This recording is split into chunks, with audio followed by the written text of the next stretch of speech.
And speaking of major milestones, ZNS readying itself for a big programming changes to be unveiled later this evening. Our Vaughn Albury tells us more. Thanks, Makushla. We're indeed live here at Margaritaville, downtown Nassau, for the relaunch of ZNS TV's programming. With me, the senior producer of these shows, the local shows. In fact, there are a number of shows, almost 18 shows. There are a number of local shows. With me, senior producer Tanya Smith-Cartwright. What's going on in the room behind us? Well, Vaughn, we are about to relaunch, as you said, relaunch ZNS programming with a slate of new shows and spiced up some of the shows that were already in existence. So everybody is in there with a bated breath, waiting to see what we are coming up with. In fact, before we get into the shows, who's inside? Oh, we have a number of government officials. We have a lot of our top-tier clients. We have future advertisers. I mean, they're all excited. Okay, but advertisers, most important group in there for me. Tell us, what are some of these new shows which I understand will run daily? Okay, so we have a lot of new live shows, right? A lot of live shows, which is very important. They are coming up this fall. We are starting off at 4 p.m. in the afternoon. We have shows like Unleashed, which is a show that everyone is, waiting on to see what's going to happen there. We have a really spicy host for that show.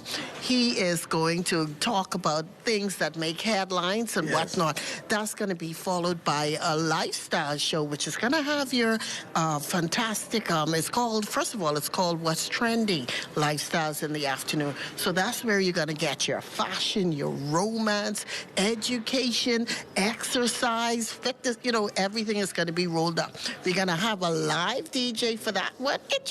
Sounds young and sexy. Very young and sexy. So that's going to be fantastic. Then we have some legal shows. The Legal Brief, we have Judge Carol, which is going to actually try real cases, which is, something new for TV, local TV. And interesting. Yes. The viewers, I am certain, will love that. Yes, I'm sure they will love that. We're going to have a cooking show called Dishing It Up. A lot of Bahamian meals and gourmet meals as well. So listen, this is going to be a new ZNS, and the staff are all excited and perky. I can't wait. Indeed, General Manager Clint Watson has really gotten together a full team, which includes a lot of creatives, many of them young Bahamians. Tell us about the work they did and the creative juices they brought to the fore. When I said a new ZNS, I meant that, right? There's a lot of new staff that is, added to the already talented staff. We have a lot of young people that have joined the staff, very creative people, graphic artists, creatives, they're all lend their creative juices, if you may, to these new shows. There you go. So this is the relaunch of ZNS new television fall lineup, but it all begins in the next month or so. But guess what? It's something done especially with you in mind, our viewers, our valued viewers. So from Margaritaville, I'm Vaughn Albury, ZNS Network News.